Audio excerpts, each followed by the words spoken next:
Good morning. Good morning, everybody. Good morning. This is Harriet Kemick with Down to Earth, the show in which we talk about the issues that matter. And today is Friday, June 26th. Hi, it's Fearless Friday. So I'm hoping you'll join me in being fearless today on this Friday as we come together to talk about the issues that matter to all of us. As we are watching the news, we see where the coronavirus has again become the trending topic. And for most of us, our worst fears are being realized. We worried about this next wave. We worried that states who didn't think that they should practice social distancing or that they should practice wearing masks and states that reopened too quickly would end up in the position that we're in right now. And here we are a month later. People were made a rush to judgment, literally, to ignore the science and the facts. The facts are that science is what it is.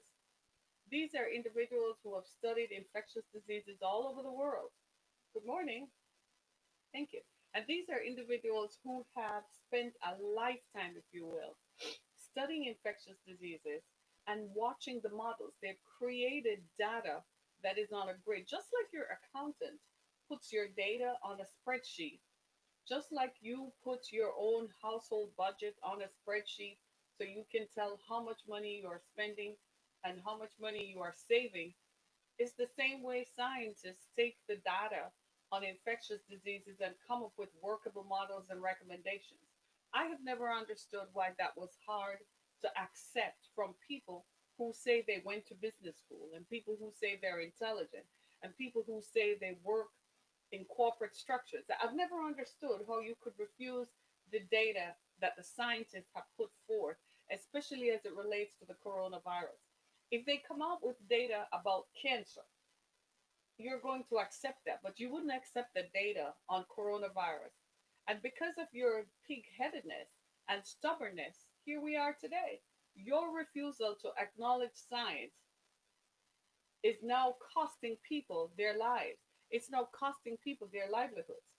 I must say that in most states that are Republican controlled, run by Republican governors, controlled by Republican legislatures, those are the states that most are suffering. That is just a candid view. You don't need a rocket scientist to tell you that there's something wrong with that. The second thing about those states that are Republican controlled with a Republican governor and Republican legislature, the other thing I've noticed about them is that they have no protections for people who are unemployed. They have the lowest rates of unemployment payments in the history of the United States, in the history of the country. And so they rush to reopen states because they think they're supporting businesses. And now people are sick like a mug. It's the craziest thing I've ever heard. And you have the nerve to stand in front of the public as if you're championing racism and white supremacy and oppression. It is what it is, folks. And you are telling people that I, as a white person, I'm standing in my shoes, in my skin as a white person, telling you to go back to work, knowing jolly well that if you go back to work, you're going to get sick. But I'm going to stand here and tell you something else because I know it can never happen to me because I have various levels of protection. That is as baseless and inhuman as you can be. I don't know how else to describe it. I am so disappointed in this current crop of politicians. It's unbelievable. Do you hear me? I am so disappointed. I am fed up, just like the rest of us are, that you have the nerve to go campaign and big business supports these politicians. This is why I'm saying when you see these nowadays, nobody comes up with nobody says anything is a conspiracy theory anymore because now we're all living in the reality of people who created these conspiracy theories. Now we realize that we're living in the reality of it. So it's not a conspiracy theory anymore. Because now you recognize that big businesses support politicians and politicians accept donations and go and propagate public policy that is that is injurious to people. Because now in Florida and Texas, they don't have the unemployment that some other states have. And so people don't have a choice but to go back to work, endangering their lives. because they're a state that says people who get unemployment are lazy. The presumption is unbelievable. I couldn't live in those states. I tell you, I lived in Florida for a few years. I can't live there anymore. And I promise you, I'm not going to live in another state. I don't even know if I'd buy property in Florida. I don't know that I would. Why? Because I cannot support this foolishness of you not having protections for the most vulnerable people. That is crazy. You talk about being Christians sincerely. You know what Jesus said? What did Jesus say? Jesus said the poor will always be with us. If Jesus said the poor will always be with us, then what on God's green earth do you expect the rest of us to do? You have no compassion in providing protections within the system to protect the most vulnerable so people don't end up on the street. Right now in Detroit, they're working overtime because they're going to be a number 8,500 evictions are set to be enforced on the 1st of July. That's a lot of people. That's just 8,500 households. It does not include the number of people within those households. That's how many people are going to be homeless if they haven't left those buildings and those dwellings already. So now we're working the community of Homeless Action Network of Detroit, of which I'm a member, are working overtime to place people in a home so that they can be safe. We can get folks off the street and get people with their children in a safe environment. My God in heaven, where has our compassion gone? Langston Hughes said it best. When will America become America? Ronald Reagan said America is a city on a hill. But Governor Cuomo from New York asked the question, it's a tale of two cities. That's what we're living in right now. Governor Cuomo from New York, not the current governor, his father, Mario Cuomo, not the current governor. Governor Mario Cuomo of New York, who is now deceased, may he rest in peace, said at a Democratic convention, said this. He said, the city that Ronald Reagan, President Reagan, was referring to, the country President Reagan is referring to, it's a tale of two cities.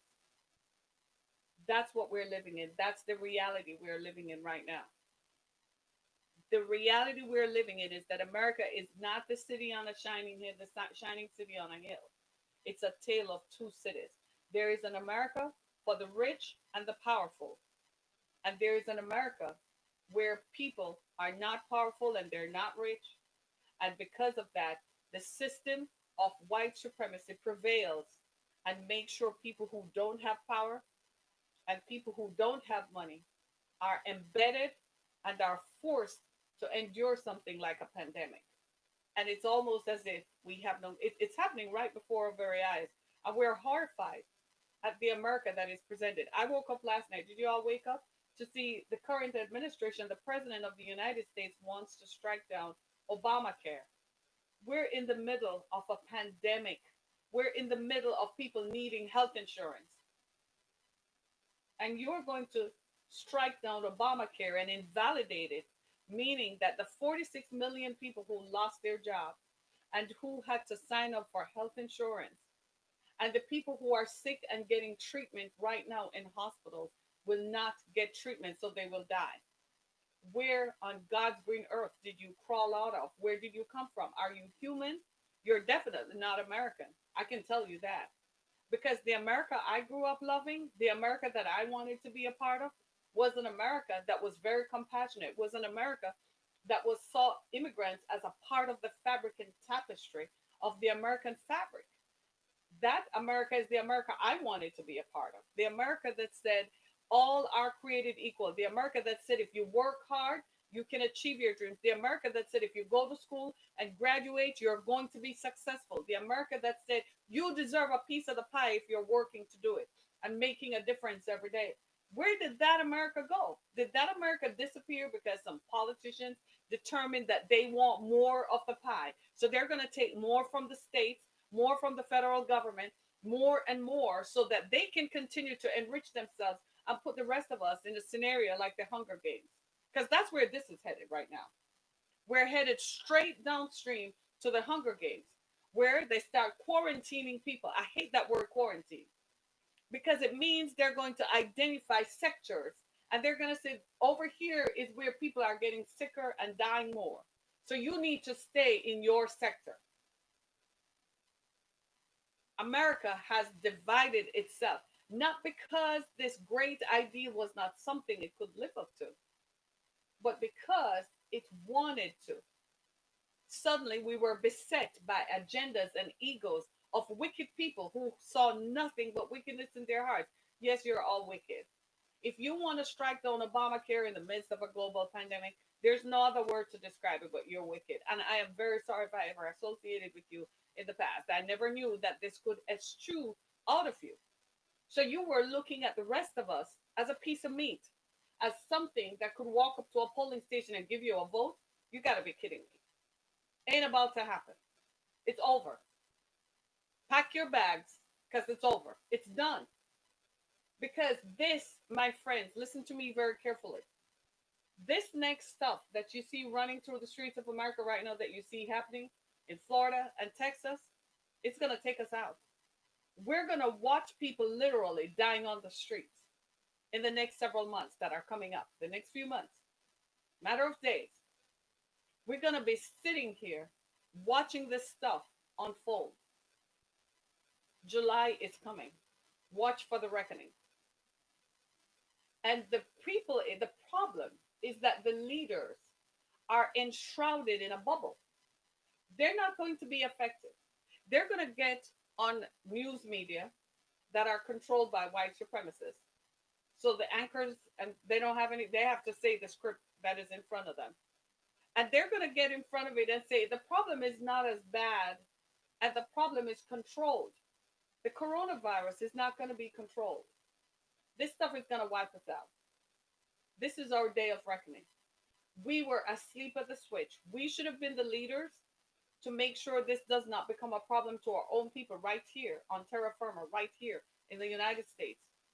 And then we were supposed to provide guidance to the rest of the world.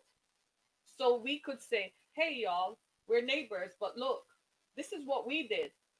Here's what you can do, and here's what we're going to do to help you. That's the America I grew up with.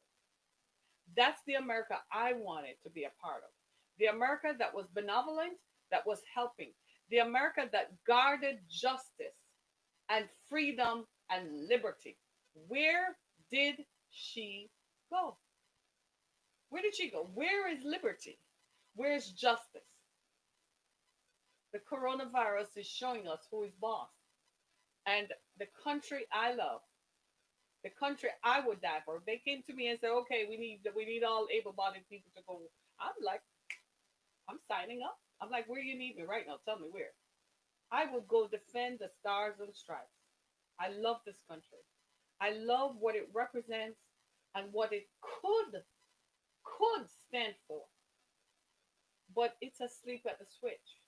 We elected leaders who don't care about the country. We elected leaders who don't care. And so I want to ask this question today.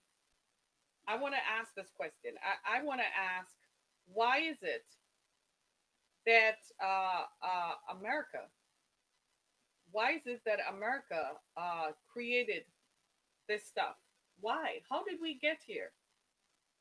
Right? And I have to ask this I have to ask this question because I cannot imagine how how did this happen? How did this happen, y'all? How did this happen? How did this happen? I simply cannot understand how this happened. But the question I am going to say is that America allowed this to happen. We all were asleep at the switch. We all were literally just waiting for this to happen. We literally were. We literally were. We didn't do anything about it. So my question this morning is, all over the country you're seeing monuments and statues coming down, but here's what it represents for those who are oppressed. What it represents for those who are oppressed is what? It represents oppression. It represents oppression. That's what it represents. It represents oppression. Statues are monuments to oppression, and we got to be careful about that. And here's why I say that. Statues are monuments to oppression. All over the country, you're seeing all these statues that are coming down. It's not just here in the US, it's happening in Europe as well. They're just not showing it because they don't want people to become more emboldened. But what has happened is that black people and people of color are tired of being oppressed. And what other countries, what America has done, is erect monuments to oppressors, people who conquered, people who held slaves, people who enforced Jim Crow, people who enforced the Confederacy, which enforced slavery. And you want me to walk past every day to look at a statue that reminds me of how much you oppressed my ancestors, that now I can barely get started out of the gate because I don't have a 400-year head start. Are you kidding me? That statue needs to come down. What purpose does it serve? It is a constant reminder of the bad things of American past. Put it in a museum and say this is General Lee, General Tom Brown, and he was part of the Confederacy. But don't put it out in the public and use my tax dollars to maintain it. Don't put it in a museum.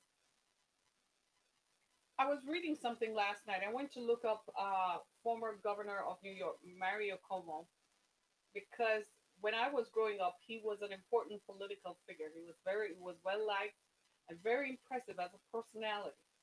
And his sons now are one is on CNN and one is the current governor of New York. And I went to because there was something that was kind of triggering in my memory about the speech that Governor Cuomo had given. I was a kid, young child, but it so emboldened and captured the imagination, of the whole world at the time. So I went to look up Governor Cuomo. Do you know Governor Mario Cuomo is of Italian descent, right? And when he graduated law school, he applied to 50, 50 law firms in the New York area, and not one of them hired him because of the prejudice against his ethnicity. He's Italian. The prejudice against his ethnicity. Well, look how time has changed. That has now become woven into the American fabric. And being of Italian descent just means you're white and part of the white power structure. But 70 years ago, it wasn't. This is what Black Americans are fighting for today, to become part of the American tapestry, to become woven into the fabric of American society, and to assume our place that our ancestors worked for and slaved for. We got to do better than we are doing right now. There should be no talk about naming a street Black Lives Matter. There should be no opposition to any corporate entity in America reforming their policies so that all people, especially people of color, can live. Because let's just be clear, American commerce is based on the work of slaves who built that and gave us since 1871 the power to call ourselves American, the power to have the number one economy in the world. This is why when people are talking about China taking over, I'm like, what are you talking about? Do you have any idea how much money we have? We have money into the quadrillions. We made it because we've been the number one economy since 1871. That's not about to change. Do you see where I'm coming from? So now, if it's been since 1871 and slavery was just abolished a few years before, sounds to me like blacks have a lot to do with that success. So reparations is not a far consideration. We never got our piece of the pie. We never got the recognition that we contributed to the commerce. We've been derided, demeaned, put down, stomped on, kneeled on, beaten, chased, shot at, lynched publicly, lynched where white people come and have a party, have a picnic around a lynching of a black person, and made fun of picking at the black person and chopping off parts of the black person. Yes, your white ancestors did that. You need to go read your history. It's written in your history books. So go read that. right? And we got to come to this reckoning where we have to recognize that this needs fixing. I see where Apple, I have iPhones, MacBooks, iPads. I see where Apple is donating $100 million to the cause of racial justice. And I'm like, a handout? Seriously? I'm not impressed. I see where Bank of America built, again, a Bank of America started in the South, so we already know how their origins, based in the South. It's giving away $1 billion. I'm like, how many black people are in the power structure of these large American corporations? The America that impressed me when I was growing up was the America that if something happened anywhere else in the world, America was the first one on the spot to give out help, to send doctors, send the medical equipment, to restructure, help people restart their economy. Where did that America go? You realize that the power you enjoy was because you gave away. You can't sit here over here and conserve. Teddy, what's his name? FDR realized that. He realized that to have a safer world, that the kind of evil he saw in Europe didn't come here. He realized that he had to go to Europe to lend help. So he did. He sent American troops to fight and to help liberate Europe. When that was done, he sent American money. We never stopped. We didn't stop giving on to the 1960s. The Marshall Plan restructured and reignited Europe's economy. Them suckers are meeting in Belgium today to determine if they should ban Americans. I'm like, what the hell with it all? What are you all doing? Why are you all supporting Prada and Gucci? And they're meeting to determine whether or not they want American money. And if we didn't buy Louis Vuitton, if we didn't buy Prada and Gucci, if we didn't go to their fashion houses in Milan and Rome and Paris, they wouldn't have Jack. If we didn't write songs and make movies about their cities, they would have been forgotten. If we as tourists don't line up and go visit their monuments every summer, they wouldn't have Jack. And yet they're going to sit in Brussels today because they're having a hissy fit that we have the coronavirus. Yeah, we have a virus. Yeah. So does the whole world. Yeah, we were late getting off the books for the first time in history. We got caught with our pants down because the president was watching too much Fox News and didn't pay attention to his intelligence reports and the briefings. He thought he was smarter than the people giving him the briefings. So now it's thrown up in his face. It's going to cost him an election. But that doesn't mean that you Europeans get a chance to throw stuff back at the people who liberated you from Nazism and fascism. Guess what? I have news for you. Europe, we're never going to forget. You will have another Hitler. You will have another dictator rise up. We ain't going to forget. I'm going to make sure that my descendants do not forget that they liberated you and then you turned around and turned your backs on us. I'm going to make sure of it. And the rest of us, we should. You want to see America for Americans? Okay. Okay. Okay. For over 80 years. Do you see what I'm talking about? So, all over this world and all over Europe, you see all these statues to Christopher Columbus and to people. And what does the statue stand for? You've got to know the history. I think in a lot of ways, we are forgetting history. And we are forgetting that the America that may have existed in the 1950s and 60s, where you could literally just beat people into submission, that America does not exist. So people are now questioning what it is. I kid you not. We've been saying for years that white supremacy and oppression exists, and white people were blind. They didn't listen. You know what happened? George Floyd. That made white people so very uncomfortable. They took to marching too. They're like, I can't believe this. So all along, you guys were right. We thought you were just making noise. White people could not believe what they saw, and they know that the only reason Derek Chauvin's knee was on George Floyd's neck was because George Floyd is black. That was the reckoning. That's what it took for white power structures around the country to say, whoa, these folks will rise up against us. We've got to say something and do something, even if it's token. The problem with this is that tokenness is over. Tokenness was Jim Crow. I'm telling you, there's a reckoning that is coming. Watch for it. If America does not repay and does not fix this system, there it may not happen in my lifetime. I may not even live to see it. I don't know, but there is a reckoning coming because people are fed up. How long did you think this was going to last? The same problem with slavery exists today. The owners of slaves, they didn't have an exit strategy. They didn't have a what if scenario.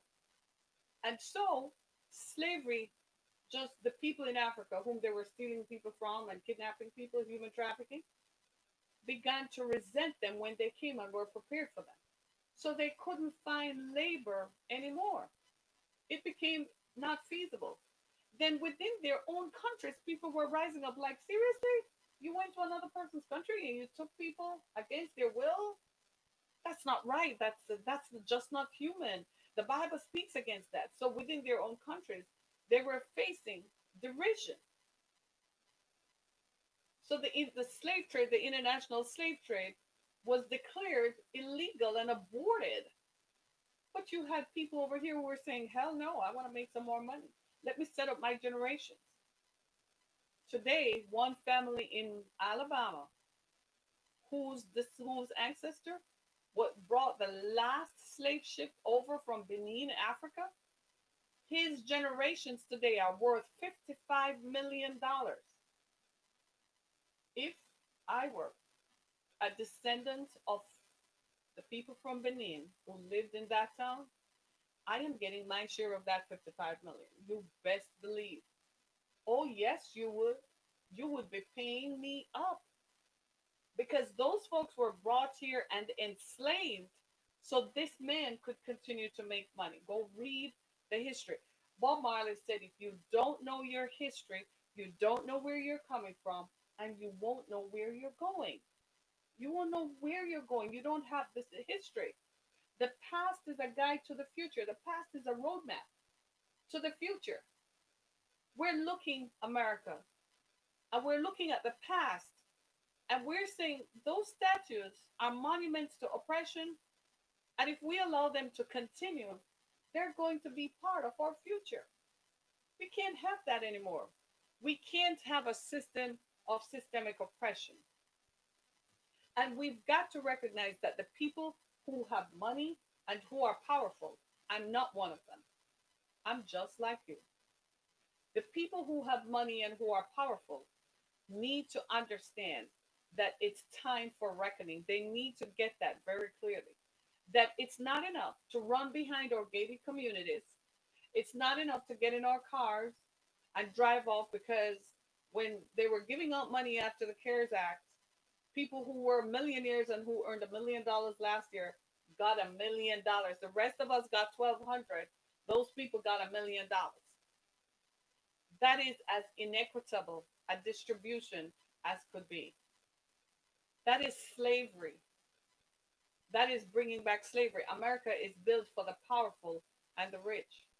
Now, if you are black or you're Hispanic and you're powerful and rich, you get away with the financial part of it, but socially and systemically, you're still going to be subject to racism and prejudice. This is why it's important to take the statues down. If you are going to put up a statue of Harriet Tubman, put up a statue of someone who stood up in the face of racism and fought for it. Put up a statue to someone who stood up and fought for oppression to be overturned. Someone we can all rally around. You may not like their political ideals, because no one is perfect. So, for all of us who are searching for this perfect leader, there is no perfect one. Have you never heard the Bible say that the only perfect man that existed, they hung him on a tree? That tells all of us that there is no perfect person. So, if you're going to put up a statue to somebody who is able and who has a record of helping others. Where's Martin Luther King's statue? Where's his statue? Let's start right there. Put up a statue to John Lewis. What black people are saying, we want to see our heroes represented. Where's the statue to James Baldwin and Langston Hughes? Where's the statue to the actors and actresses who had to put up with endemic racism? Where's the statue to Nat King Cole and the statue to Miles Davis and entertainers who had to walk through the colored section but go on stage and perform and then had to get on a bus that said coloreds only, drink only a colored water fountain, and they just perform for you? Where's the statue to those folks? Equal. We should all be equal. We need to level this playing field so that America can be the great country that she says she is and that she has the potential to be. Don't ignore what you're seeing in the streets. Ignorance is not going to be bliss in this situation because the reckoning has come. The reckoning, the folks you see in the street are just instruments of the reckoning. God, whom you believe in as Christians, God is ordering the reckoning because you conquered and enslaved and raped people while holding the Bible in one hand. You conquered and enslaved people and told them God said that they should bow down to the white man. So God is now showing you, I never said that. He allowed you to proliferate because he was going to bring you to your knees to this reckoning. We haven't come to our knees yet. He's still giving you a chance to right the wrong. Are you going to America?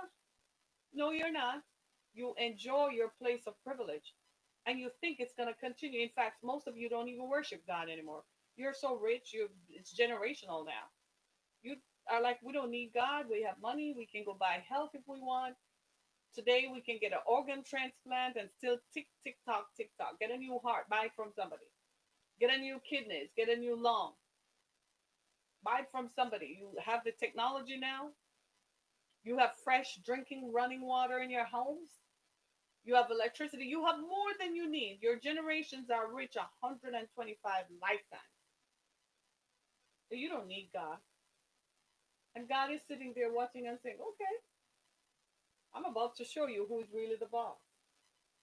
You think you're the boss. I'm about to show you who the boss is. We've got to, the reason these statues place us in a moment in history. It is a recording of an event that took place. Now, the rest of the population is saying, well, who did that event glorify? Who did that event benefit? Who are the beneficiaries of that event? It's not the rest of us. So if it is only for one group of the population, we need to make it and level the playing field so the rest of us have statues to ourselves. There are so many other people we can celebrate. You've heard of Miranda rights? Well, that was as a result of a Hispanic lady, a Latino lady. Where is her statue? Yeah? Where's her statue? All the people who had to fight and who fought for recognition in Hollywood, who were people of color. They were Latinos and they were black. Where are their statues? Why are their descendants still not running Hollywood and still not a part of it? Tyler Perry had to go create his own Hollywood away from Hollywood because Hollywood refuses to this day to pay black actors and actresses 20 million a film, but will pay a white girl with no name, with no darn talent. Some of these people who are acting today, I'm like, the actors and actresses of old would cry a river to see the quality of acting coming out of Hollywood, but they're getting paid 20 million a picture just because they open their legs, just because they're willing to take their clothes off. No talent. Meanwhile, Latinos, Arabs, and every other ethnic group in the country have talent, and they won't be acknowledged or recognized. Where is the America that was the city on a shining hill? Your luster kind of diminished over the years. And I'm afraid the tale of two cities is marching upwards in your face. Don't worry, it will get to Europe. But this time, America isn't going to liberate. They will be sitting right over here on this side of the Atlantic saying, oh, that's your problem. Sucks to be you. We got Netflix, Hulu, Amazon Prime. I'm busy over here. I got to watch this. Bye. Hello? Who is calling? Europe? Wrong number. Boom. Not answering. Because now, in the midst of a pandemic, Americans still want to travel. I mean, if you're not affected, you're kind of like, I'm tired of being here. I just want to go somewhere. So we'll still go travel. And Europe, being Europe, because of course they were the creators of white supremacy. What are they saying? Well, you peons in America don't deserve to come to our country. Well, stay over there. And we ain't going to buy your goods. So keep your overpriced merchandise anyway. Let's see how long that lasts. It's crazy. You push us into this place. You don't want us to ever get to the point where we say, we ain't going to buy your stuff. We got the buying power. It's the craziest thing. You were the creators of white supremacy. It was white Europeans who went to Africa and kidnapped Africans and brought them to the Americas. Let's just be clear. America was created out of that. It was white Europeans. It was their idea. America had not been as nationhood yet. Let us just be clear. So if they're tearing down statues, they're tearing down monuments that remind all of us of the oppression that we endured that still exists today in our DNA, that the science of epigenetics confirm and affirm that we are descendants of violent encounters. We're descendants of violence all the time. And that if we want change, it has to come because they're going to kneel on our necks. They're going to shoot us in the back. They're going to hang us from trees. And even while we are asleep in our beds, they were still not safe because they can come and shoot you 8 times as if nothing happened. Robert Fuller was hung from a noose at a city hall in California. Nobody ain't gotten fired. There's nobody who is paying a price for that. Breonna Taylor's killers are still walking around like nothing happened. David McAtee's killers are still walking around. Hey, level the playing field, white America. Come on now. Open up the doors. You better let this thing go because it's not yours alone. You've been holding on to it. You better let it go. There's a reckoning, and the reckoning has started. It's starting right now. Whether you like it or not, you can bring out all the soldiers you want.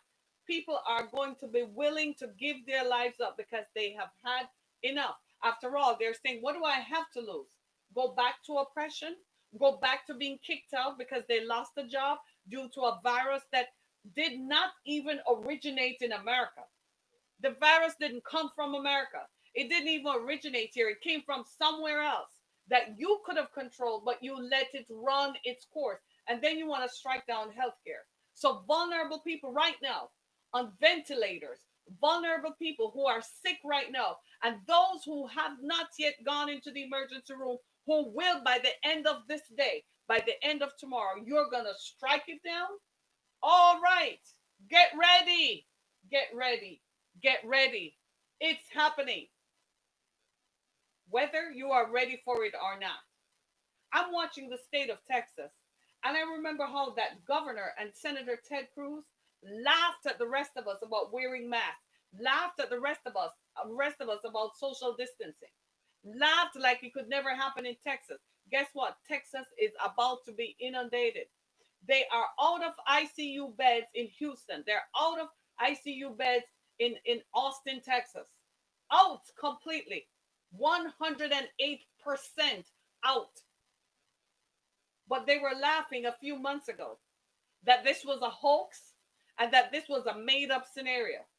That is presumption an assumption of power that you don't have. The power does not belong in your hands. Let's just be clear. The power belongs in God's hands. You believe in God? Seriously? So you thought that because for 400 years God let you get away with it, he was never going to call it. The Bible says a day unto the Lord is like 1,000 years, and 1,000 years is like a day. Your 400 years was like one day. And the reckoning, God has called it. And he said, enough. I've heard the suffering of the people. It's enough. 400 years. Because the Bible says a day unto the Lord is like 1,000 years. And 1,000 years is like a day. Statues? Seriously? Uh-uh. I believe now is the time. We've got to change it. The statues are coming down because you weren't willing to listen to the conversation. We've been trying to have this conversation for going on 200 years. We've been trying to say, let us give us our piece of the pie. We've been saying, talk to us, make it equitable so my kids can go to school, my children can go to college, and when they graduate, they can get jobs just like your kids can. We've been saying, give us the same rate of interest so I can buy a house and a car. Give us the same rate of interest. No, we've been trying to have this conversation. Multiple opportunities, but instead, it became multiple opportunities for more oppression, redlining, inequities in healthcare, inequities in education, inequities in housing, inequities in corporate America. It is so pervasive. You would have thought, well, maybe if we give the workers at McDonald's $10 an hour, what about the people in corporate structures who are doing the work but are not getting paid and are not getting promoted because of the color of their skin? Think about that. As you look across the country, how many black people and Latinos are CEOs? Let me just stop. How many black people? Because maybe there are some white Latinos who are hiding under the guise of being white, so maybe they're not coming forward. They're ashamed or afraid. I don't know. How many blacks are in positions of power in corporate America whose hands are not tied? Want me to tell you stories about people who were removed from their positions when they got sick at SunTrust Bank? You want me to tell you stories about people who were removed from their positions because of the color of their skin? Not because they lacked the ability to do the job, but because of their color. That's the reckoning. Remember this, a day unto the Lord, the God you believe in and the God you claim to serve. You believe in Christianity. Christianity was started by a brown skinned man from the Mediterranean. He was an unarmed brown man who faced the same system of oppression from the Roman Empire that had taken over his land. And he said enough was enough and started telling his people, let my people go, let my people be free. And they killed him or hung him up on a cross. It's no different than the noose you hung in Bubba Wallace's garage. Same thing. Where are you going to put the noose? On a tree. They hung that man on a tree. I know you whitewash the gospel up. I said, this is a nice story. If we tell the story, we could go tell the story and get more people to vote for us. And we could get more people to listen to us so we can continue to oppress them. So let's whitewash the story.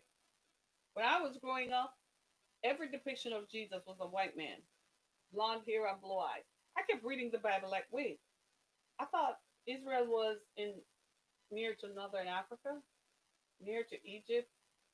So how a blonde? So then I started. It made me go read history some more. So there were blonde, blue-eyed people over there. Made me go read history, and I'm like, there's a disconnect here. I kid you not. Want to put up a statue? Put up a statue to Jesus Christ. He was unarmed and a brown man, and they killed him for telling the truth. They killed him because he said, "Let my people go." They killed him because he said, enough is enough. The system of oppression is enough. They killed him because he went into the temple, destroyed their systems of commerce, and said, you've turned this into a den of thieves. This was not what my father wanted. So what you got, no wonder Martin Luther King was shot.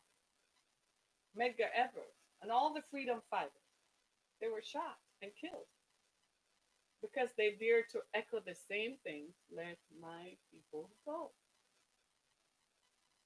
That's why we don't like statues. They continually remind us that our black grandmothers were enslaved and had to feed white babies from their breasts, and that they had periods, and that they had to work in fields while they were having periods, that they had to slave for the white woman who kicked and pushed them down. Slavery didn't just happen because a white man said something. He got help from his white women. That's why historically white women still don't like black women. Truth hurts, doesn't it? That's our reckoning.